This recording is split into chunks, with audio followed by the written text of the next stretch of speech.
You are, I'm still you are the running, huh? you are still the mentor, Alberto. Okay. Well, thank you, everybody. Thanks for being here. I see my friend Giovanni Matteucci. He's from Italy. And I met him in Spain, in the Canary Island. Well, and hello to everybody, all the people who is investing or wasting part of its time, try to understand a little bit more about the artificial intelligence. Do you hear me well with the mic? Okay. Yes. Yes. Perfect. Well, I have some slides in order to facilitate my presentation. And I will speak. If you think that you have some question, you can just route it down in the chat channel and I will answer at the end of my presentation. Well, first of all, I'm very happy, officially, I'm happy to be here accepting this invitation from Morenike. We met in Stanford University, I think in year 2012. Near 10 years, Morenike, trying to survive in the online dispute resolution world, which is not easy. Basically, because it's happened a lot of things in between. South America and Africa has a lot of similar problems and also similar evolution. That's why I always told Morenike when I have the possibility to do that, instead of looking what's going on in Europe or in North America, perhaps in some countries in Asia, we have to look in our continent, in our level, let's say in the South world level.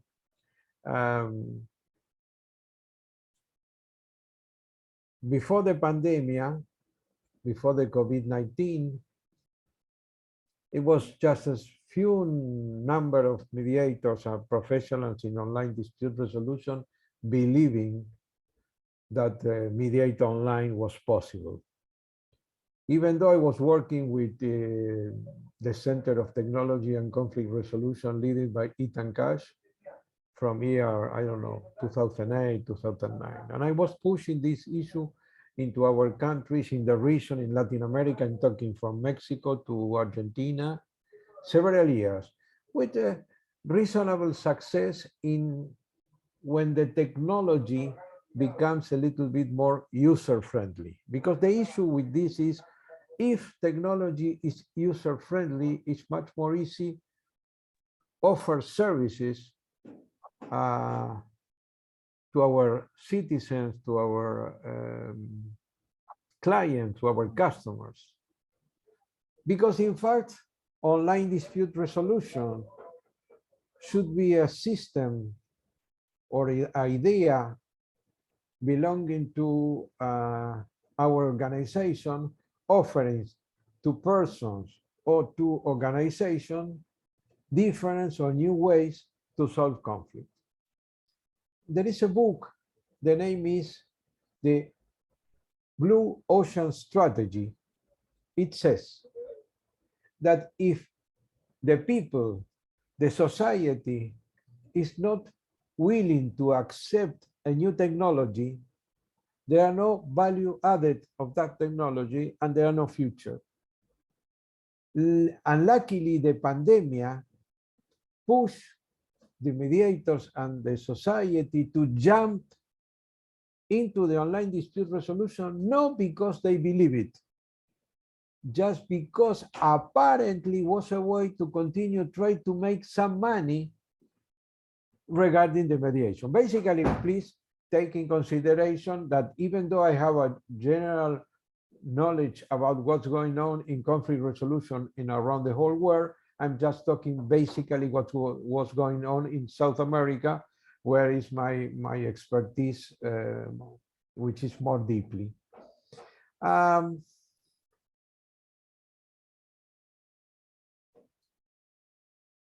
Okay. The main issue of this conference is really complicated to answer. Artificial intelligence, reality or fantasy? Well, both reality or fantasy. And the problem that we are facing trying to be online dispute resolution operators is to do this instead of a face-to-face mediation, a face-to-face negotiation, is the issue that in this moment year 2023, we need new tools and a new glossary, okay? We have to talk about big data, blockchain, smart contract, algorithms, artificial intelligence, etc., etc., etc. Then we have to acquire a lot of new words. At least some know what's the meaning of those words. It's complicated for me when I'm teaching at the university. Perhaps some of my students has a more deeply knowledge in some of the areas that I'm trying to teach regarding new technology, or perhaps talking technology, because I think that we don't have to continue talking about new technology then. Around all this issue of technology, we have two situations. One of them for Africa, from South America, still being connectivity. Okay, we continue having an issue of connectivity in huge areas of our countries. Second one, we have to think that everything that we prepare regarding online dispute resolution should be run through the computer, through the cell phone. Because yes, for sure, we can say that most of us are using cell phones. Okay. Artificial intelligence and mediation is one of the new fields of the online dispute resolution. And we will be talking in a few minutes about the other possibilities. But before jump into the question for this conference, I will try to share with you one idea, which this was a movie for the last century. The name was A Bridge Too Far. Okay, as you can see, there is a bridge and there is a fight in the bridge. It was a situation that happened in the Second World War, or the World War II, where the Allies has to send parachuters to take the control of one bridge, okay, near Germany. And after that, the rest of the army, the food, the supplies, the oils, all the gun machine, etc., will reach this bridge in 3 days. The first part of the mission was done correctly because the parachuters took the bridge. The problem was with the rest of the army, that instead in get this point in 3 days, they spent 1 week. And this success...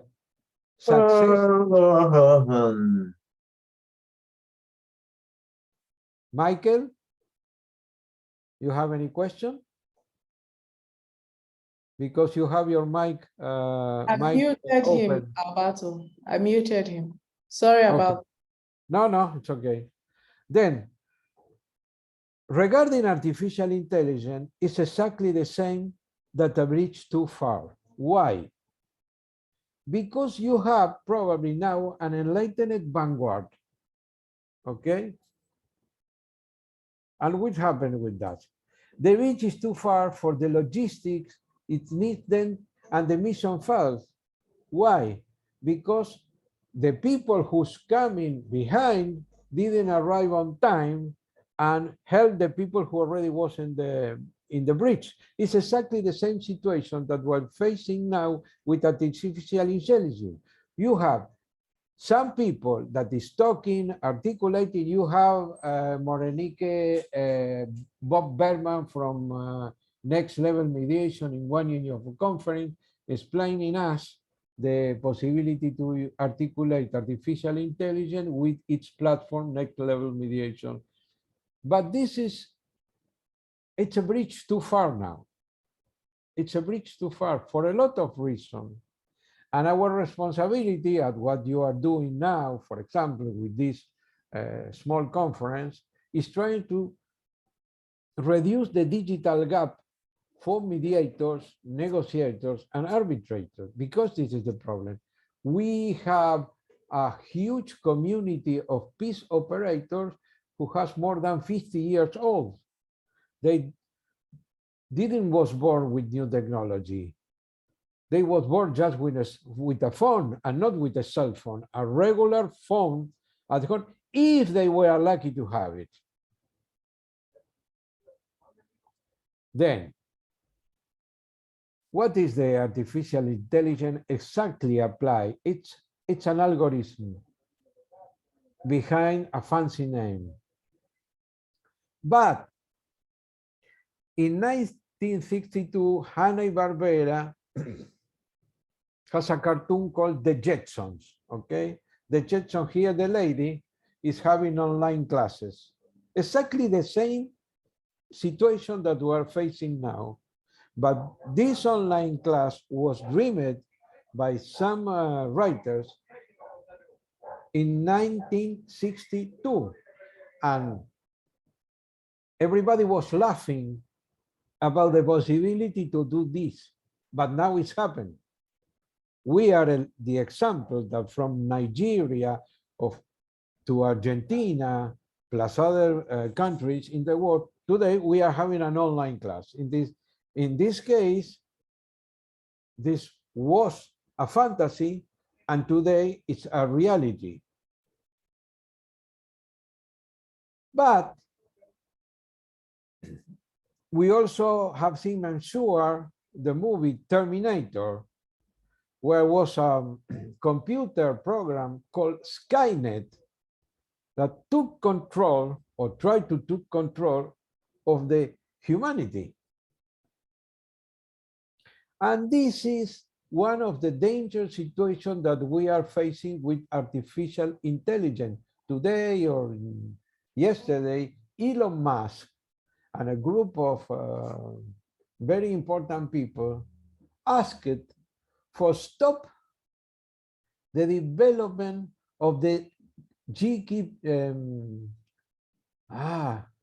chat GPT.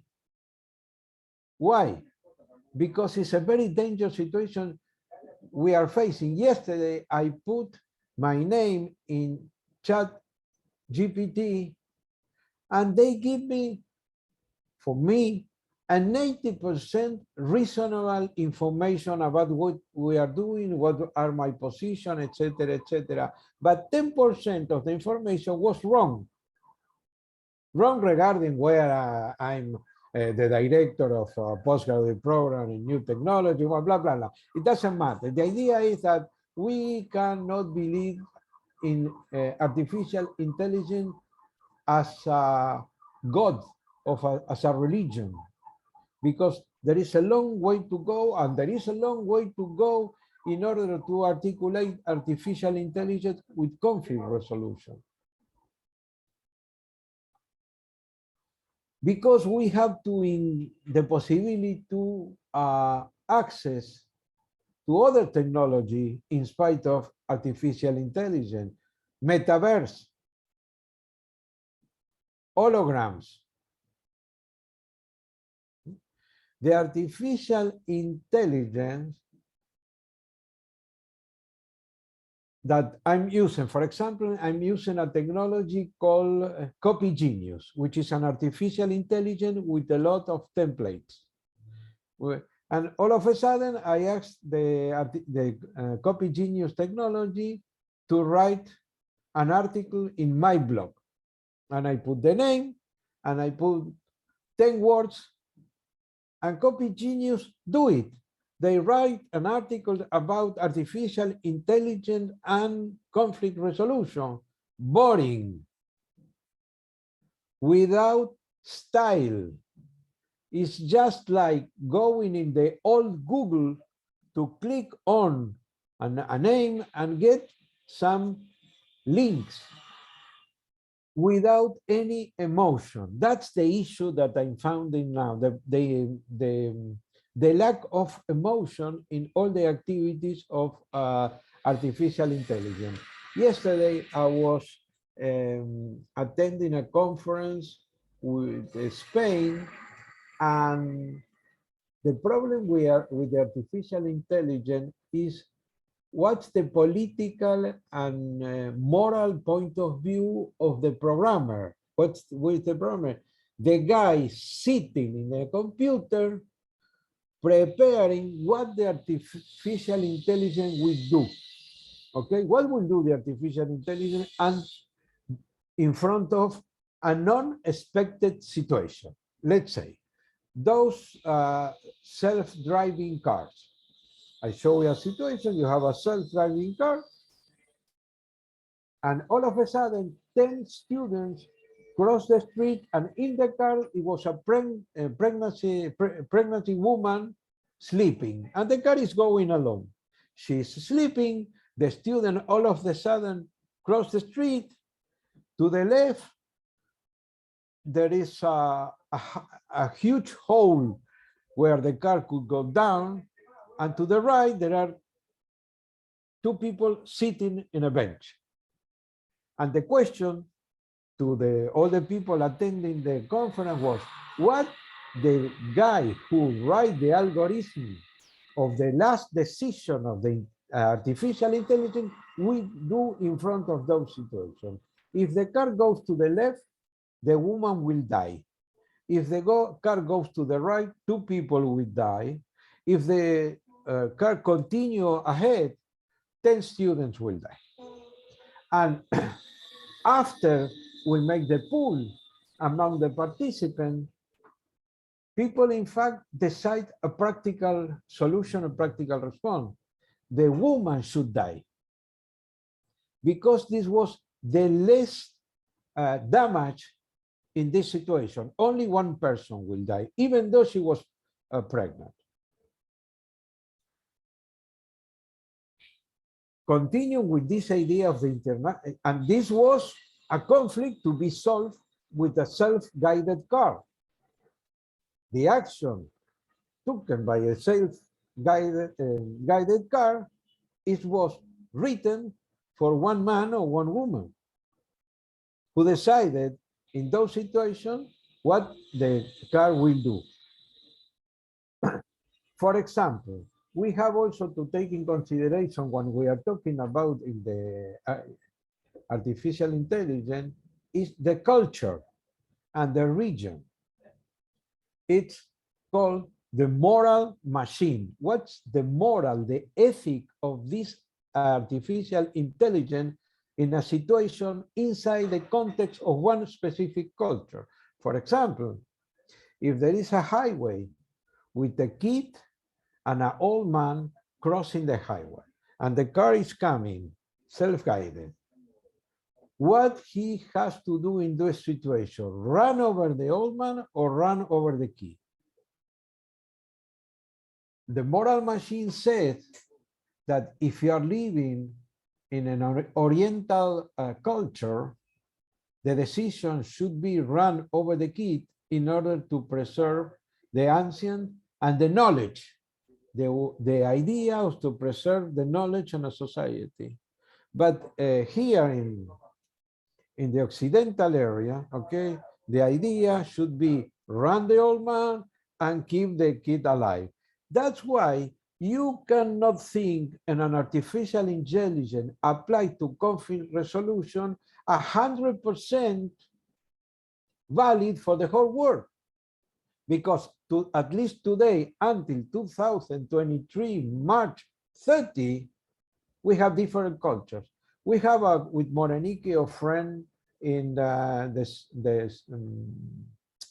Center of Technology and Conflict Resolution, that his name is Ben Davis, and he has an excellent jobs and information regarding how artificial intelligence regarding people in prisons, people decide if someone is guilty or not with some software is worse from Afro-American people, because it's a tendency unacceptable from the process of artificial intelligence. I'm talking about Afro-American people. I can talk about different cultures. It depends on the country.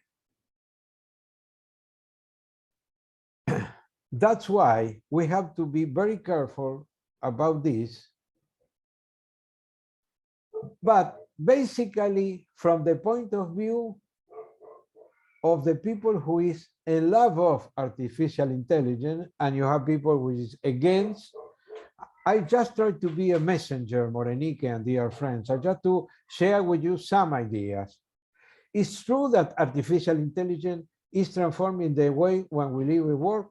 Well, how many people around the 8,000 million who lives in the world of a total population has an idea what is artificial intelligence and has access to artificial intelligence?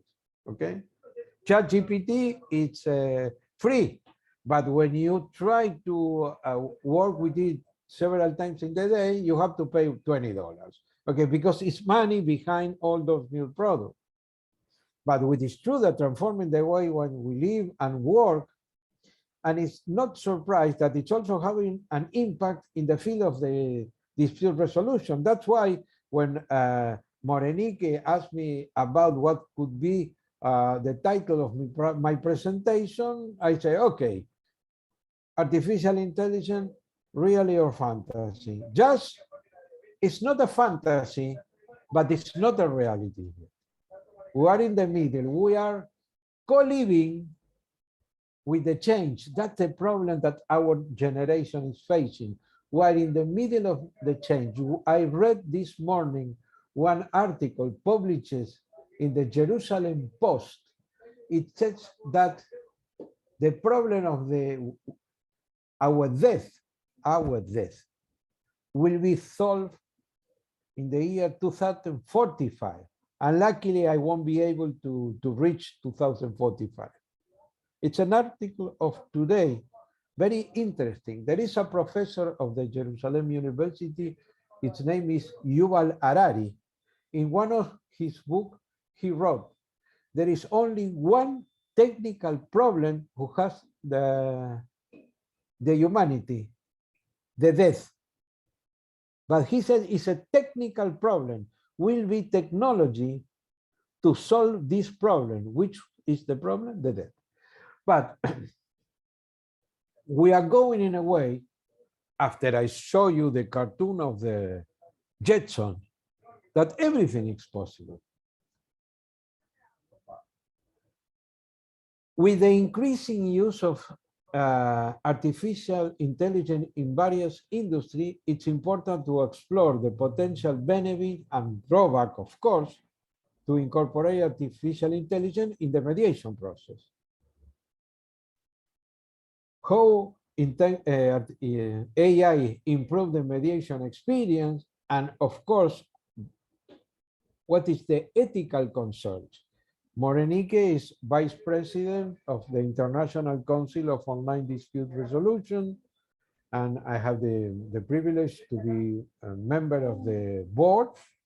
And in Dublin last year, we as a study group published the 9 recommendation regarding online mediation, okay? one of the most important focus on that is the ethic.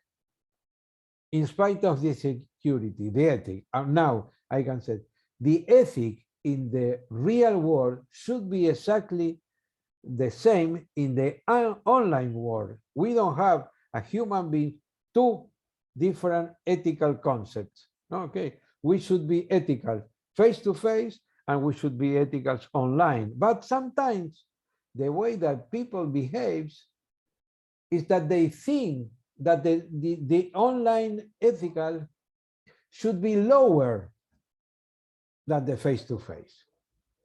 And this is a mistake, but it happens.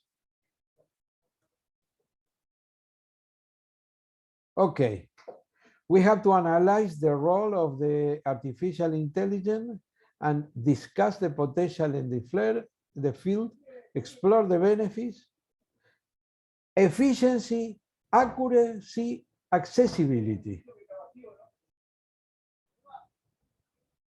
And of course, issues related to bias and privacy. Finally, we have to discuss the future of artificial intelligence in mediation and what it means for the mediation profession. Here in South America, we have a barrier. Mediators, lawyers believe if the artificial intelligence took the mediation as part of their activity, it won't be necessary any human being mediator doing the mediation, because everything will be done by the AI. And at the beginning I said, no, don't worry about it. That's only for issues regarding consumer conflict. Today I'm not so sure. And of course, it's a problem if we are talking about the end of the jobs. What's going to happen? Of course, in my region, that's not a problem coming in the near future, but it's a possibility. We have a lot of organizations using chatbot. You are not able today to talk with anyone. You have in the middle of a conversation, you have a problem with the credit card, you have a problem with the bank, you have a problem with your cell phone, you have to speak with no one. You have to speak with a chatbot. A chatbot says, thank you for talking with the chatbot, blah, blah. Please, one, if you need this, two, if you need three. If I have a problem which not included in the 5 chatbot option, there are no possibility to solve a problem with an organization. That's why the organization which are leading the world in consumer issue and restalling, they are going again with the old call center strategy. People need that someone here. What's my problem? It's a situation that I think some of, for example, we have our national airlines, which is Argentine Airlines. It was working for a long time after the pandemic with only with chatbot or WhatsApp. But in the WhatsApp, it's not a WhatsApp issue that you just route the number and go directly with an operator. You are going to a pre-WhatsApp multi-door action. Then you have to go through a long channel, and after that, someone perhaps in 30 minutes, in 1 hour and 2 hours will answer your question. That's why it's important to analyze that there is some go back to personal customer attention.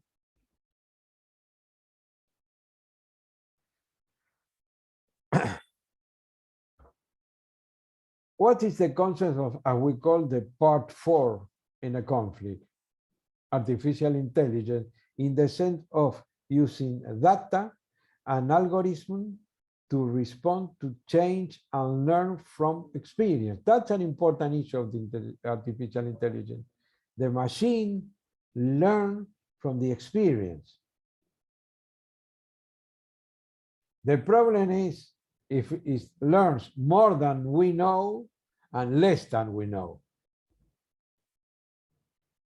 as I told you before, the problem of the algorithm is the ideology of the one who writes. And this is the point where organization should control. What is the political idea? What is the religion? What is blah, blah, blah? The one who decided which will do the artificial intelligence in front of one or other situation. But in fact, algorithm is a set of instruction or calculation to follow rules to solve a problem or complete a task. Okay, and also can respond to large amount of data that we cannot do. That's why I think a huge market for the artificial intelligence in the field of the dispute resolution is credit cards, banks, telephone companies, airlines, areas where the people have a lot of complaints. Of course, e-commerce. But with the e-commerce, we have an issue, which is basically the huge e-commerce portal has their own conflict resolution systems. For example, here in Latin America, the big like Alibaba or eBay or Amazon. In Latin America, the name of the company is Mercado Libre, which means basically the translation is free market.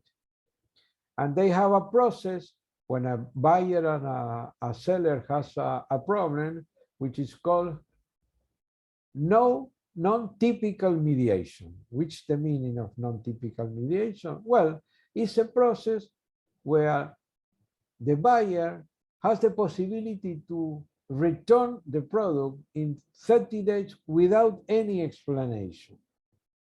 Just return the product. But of course, there are situations unexpected and they go to a mediation. And the power of this mediation, or the non-typical, is Amazon or Alibaba or Mercado Libre has the right of handle. Not my difficulty. Has the right to took the money out of your pocket or from your account to other account. They are the God who decided what they do with the money from the buyer or from the seller. Then this is not a mediation or it's not a conflict resolution. It's just the power of who has the money or the decision over the money in order to go back to one or give it to the other.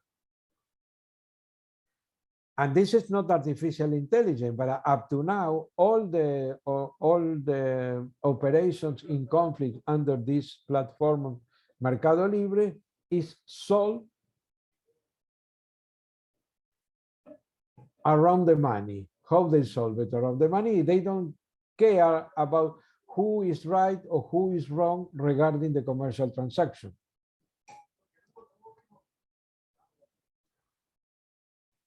And also, we have to say that artificial intelligence is generating conflict in itself. Why? Because as I told you before, if you go to ChatGPT, the information is uploaded up to year 2021, and it's not 100% accurate. Then it's a problem.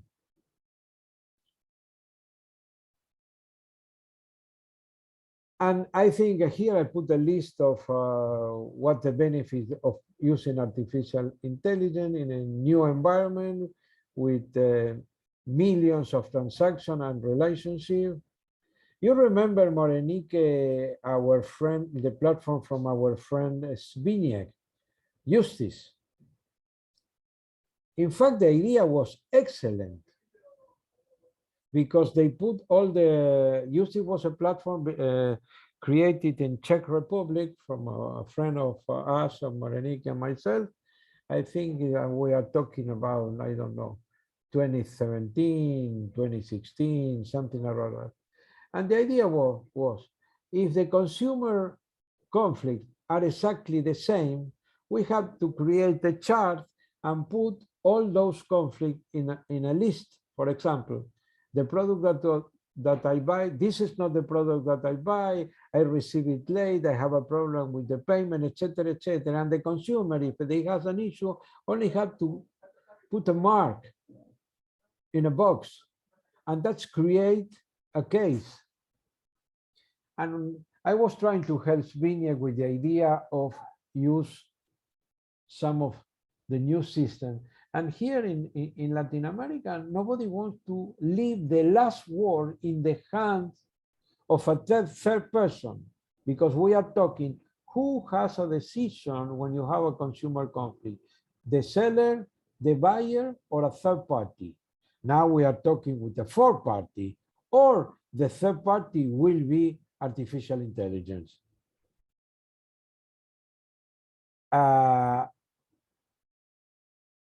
The possibilities to manage conflict that vary from very small to very large, because the other element that you have to take into consideration, if you have online or synchronic mediation from a consumer issue, where is the money to pay the fees of the mediator?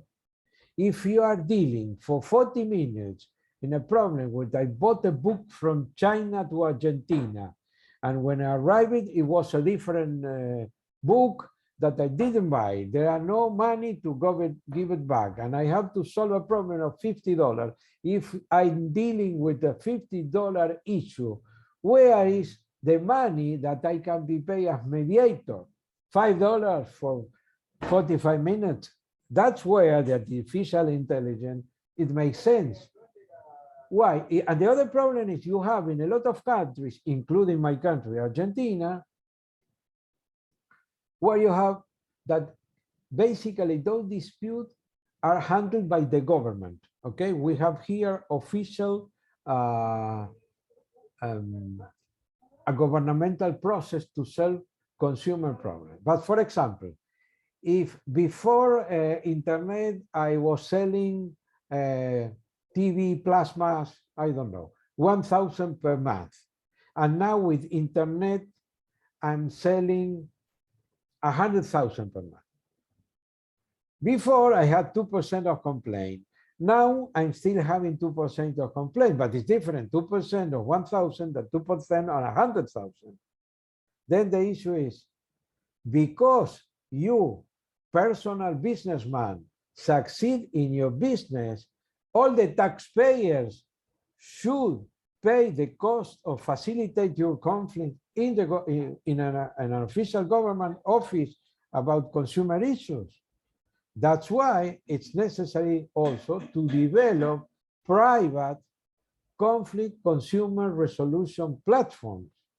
There are some ones belonging to the government, basically. We have one here in Brazil, it's consumidor.gov.br. There is another one ready to be launched in Argentina. Of course, all the platforms belong to the government. Before was born are old. Before were born was old. Why? Because here in the Buenos Aires city, they are launching a software for consumer conflict using video conferencing. Okay, face recognition plus video conference plus signature for blockchain could be a platform for issues that have some reasonable amount of money to be dealt. Not for every issue. I don't know, Morenike. Oh, I'm out of time, I'm sorry. Basically, from our point of view for being mediators. You still have about 5 minutes. Okay, we don't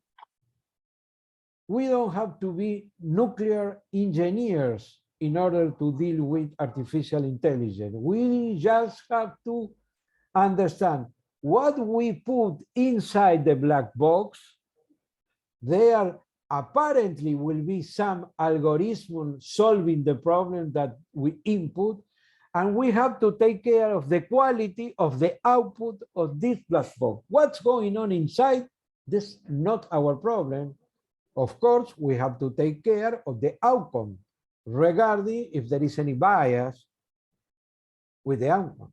That's the way that we have to correct. That's why when I saw a lot of mediation swimming deeply in the seas of understand what the artificial intelligence is, I don't care what's going on inside this box. Why? Because we are mediators. Again, I said, we are not nuclear engineering, and we don't want to be. It's not a panacea, artificial intelligence. Basically, the second point, let me see.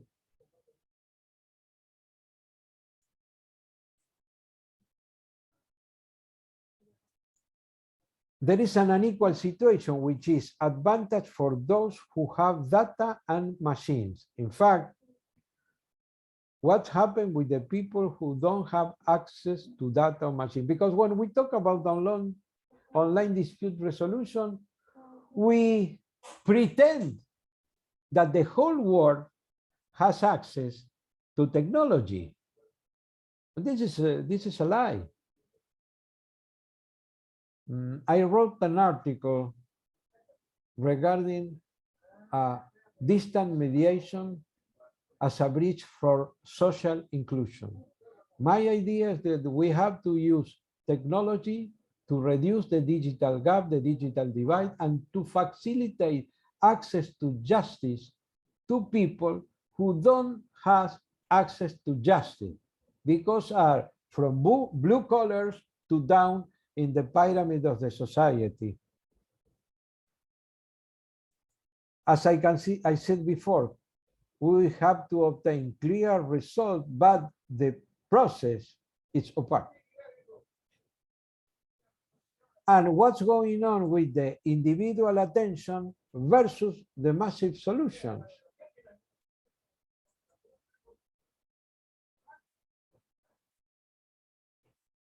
Finally, this news baby, I invite all of you to test it. This famous generative pre-trained transformer.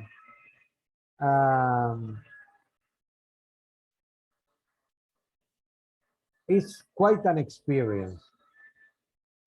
I was asking ChatGPT to prepare problems for my students at university and give me the solutions. And the ChatGPT give me the solution.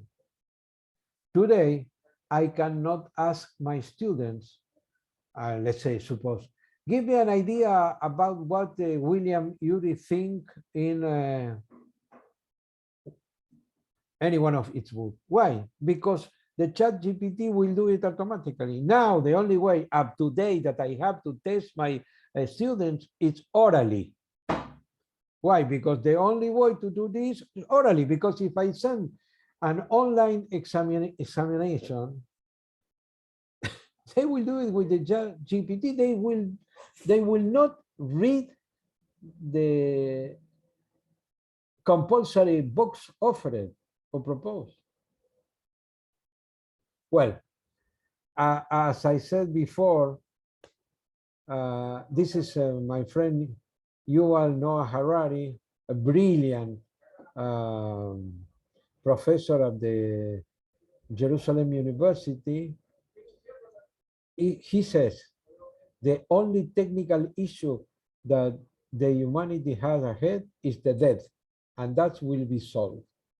Well, I hope my presentation, I didn't give you any solution. I just share some ideas, and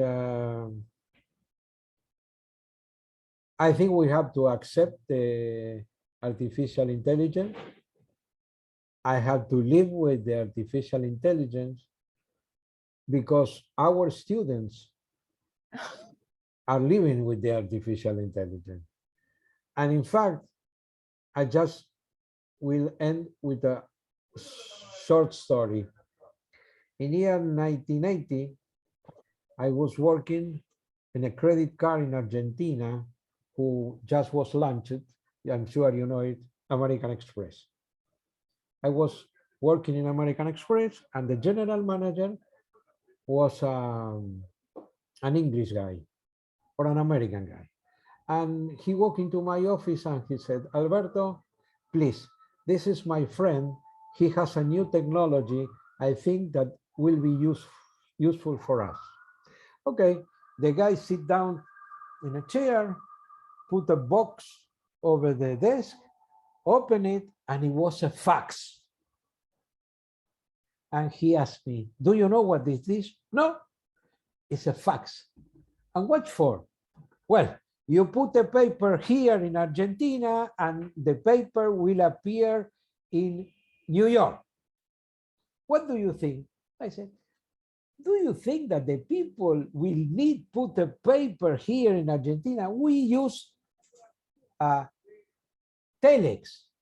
We don't need fax. At that time, it was a machine.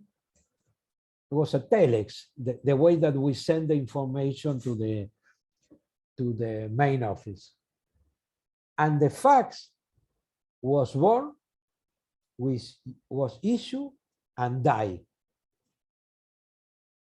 After my failure with my approach to the fax, I never again refused a new technology, even though perhaps I think that will be failed. Okay, well, thank you very much.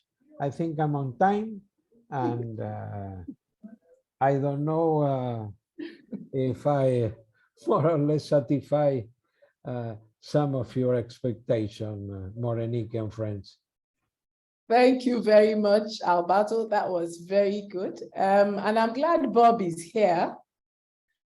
And I think he has a comment in the chat box. And thank you, Giovanni, for your comments about the Tower of Babel. Human beings always want to outdo themselves, but it's Bob here. I didn't see. Hello, Giovanni. I mentioned it to you at the beginning. Okay. Yeah. Hello, Tunisia. Morenique. Yes. So sometimes I think from what I get from what Alberto has said, generally, we must take advantage of new technologies, but we must take it with the restrictions that comes with it and adapt it in the humanly possible way. And I think that still takes us back to ethics and the standards that we created at ICODA.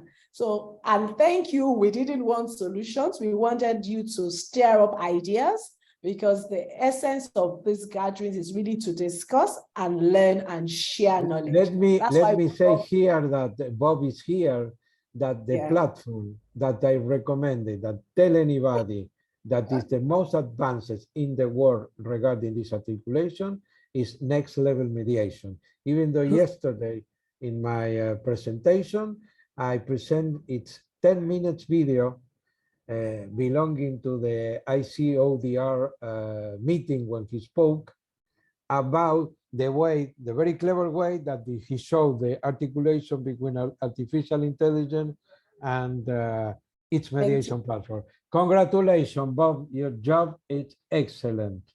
Thank you. And luckily, the people didn't understand yet, but will be a day. Okay. Yeah. Right. I think for Bob, AI augments intelligence of the mediator. I think that's where he's going. It actually augments and assists the mediator. And I think that's part of what he has on the chat box. I don't know, Bob, do you want to say something? Yeah. Yeah. The way we did this is, and I think I'll do the presentation at the upcoming AI mediation conference that Colin Rule is putting on. But essentially, it took about a month of research, maybe a little more, before we started implementing it. But we looked at the intersection of AI ethics work, came out of Oxford University, and the ODR practice standards, and the intersection of those two, where we could guarantee at least both by implementing what we call responsible AI. And so if you look at the work being done in AI ethics, and then the work being done, and the work we've done so far in ODR standards, that as Alberto said, you have to be very careful. And so what we've allowed is the mediator to have access and use it so they can either assist or augment their skills, but never directly to the clients, because it does require a human filter at this point. And actually, if you look at ChatGPT and how it was built, 60% of the stuff came from something called Common Crawl, which is a 5013C, a charity, kind of a nonprofit run out of San Francisco that has been scraping the internet for many years. So 60% of the content came from that, 40% from their own scraping. And the toxic stuff was essentially removed by humans. I think actually they hired a lot of people out of Kenya to scrape the toxic stuff out of the responses. And so when you understand that, you say, okay, it still requires human intervention, and there are some dark sides, as Albert pointed out, that are problematic.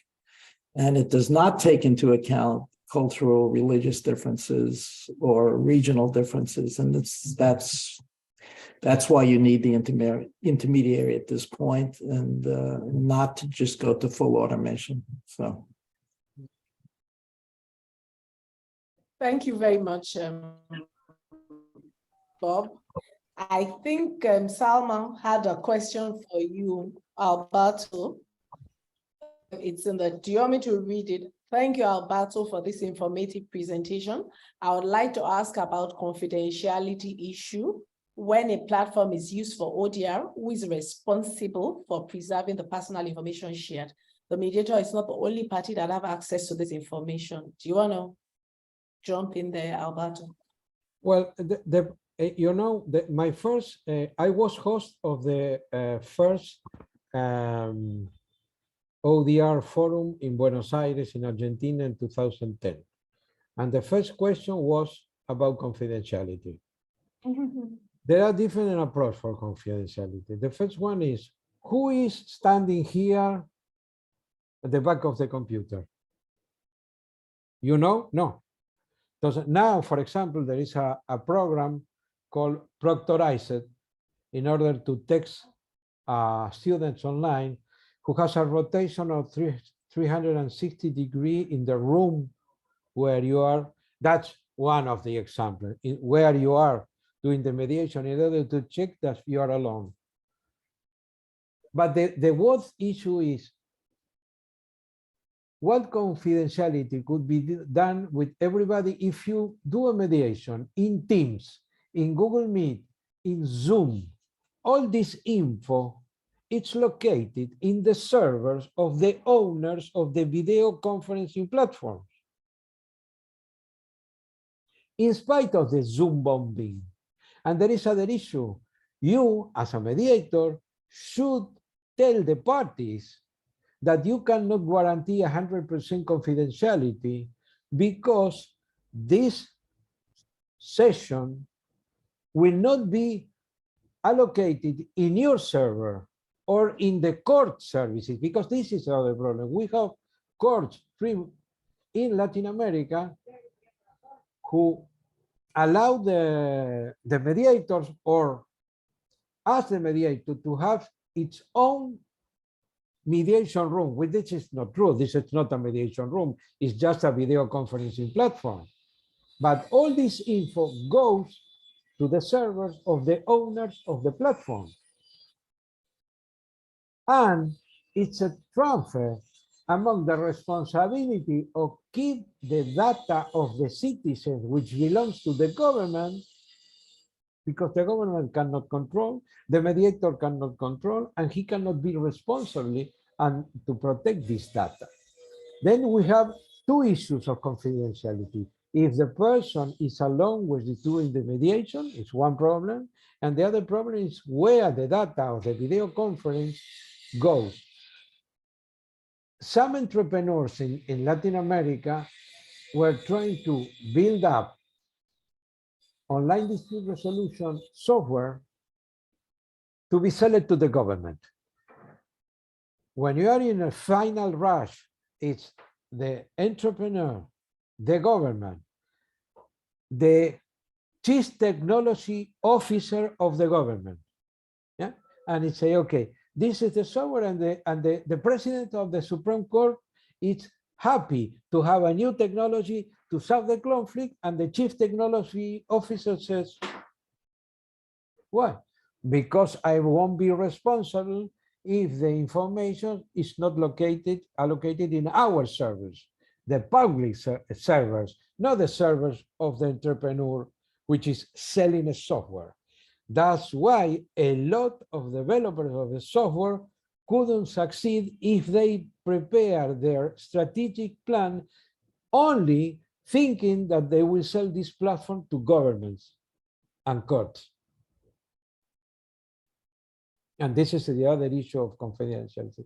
I've told my students, if the CII of a government webpage could be hacked, why a poor and small video conference mediation room won't be hacked?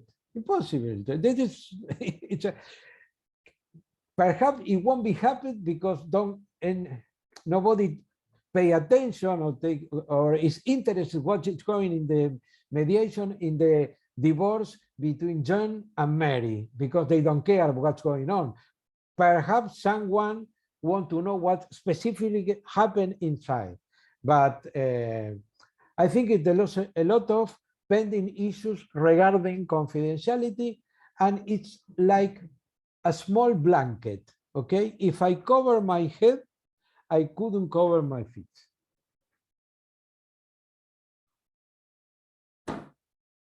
That's it. It's a long way to go. The problem, for example, we are facing the problem with the face recognition. We have to put now what was happening in the online mediation, the people coming with their ID and put it here in front of the camera in order to verify identity. That's stupid. If we have the technology, but all the offices, the Minister of Justice, go running behind the situation. They are not preventing, say, okay, if we need do mediation online, let's put, if the bank has face recognition, why not a mediation process couldn't have a face recognition system? And that's just to finish. In one province in the north of our country, one day the director of the mediation center belonging to the judicial system said, Alberto, how are you dealing with the COVID-19, the pandemic? Oh, we have 140 mediation rooms. 140? Yeah. But do you have budget to do this? No, we ask each mediator to buy his own Zoom room. And if they succeed in the mediation and there was agreement, the agreement couldn't finish until the pandemic finished and the parties walk physically to an office to sign with its hand. We have technology. The problem is the technology is not being included in the decision in general in the developing countries programs like that we have here in South America. Thank you very much, Alberto. I think it's also an issue of cost for the developing countries and the facilities available, just like you said in your presentation. we cannot assume that everybody has data or everybody has access to whether the internet or even a smartphone, as much as there's a lot of awareness and trying to move into the digital world with our smartphones, but we still must acknowledge those restrictions.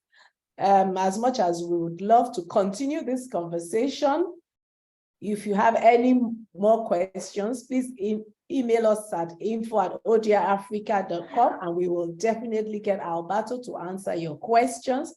It's been a very insightful and educating time, and a time for us all to think about ethics and AI and what we do with technology. We are not going to throw away the baby with the bathwater, just like Alberto has said, but we must take technology with ethics and with standards. Having said that, Alberto, my friend, my mentor, and my teacher, my colleague, my fellow, what else? And golf buddies of my husband and son. Thank you so very much for now and always. And thank you everyone who has spent 1 hour with us. We didn't take for granted that your time is important, and we've enjoyed, I believe we've all enjoyed. Don't worry, because here is noon. I'm just going to have a lunch. Don't worry about it. Thank you very much, my friend. Thank you, Giovanni, Robert. It's always a pleasure listen to you, and you are a very, very clever guy, and I admire your job, which is excellent. Thank you. The problem is that I said at the beginning, a bridge too far. Where is the people who is in the bridge? Where are the rest of the society walking who has to reach the bridge? Bye. Take care. My best regard to all the Africa. Thank you, Bob. Bye. Oh, you're welcome. Ciao. Bye, Giovanni. We'll definitely continue the conversation. Thank you. Bye.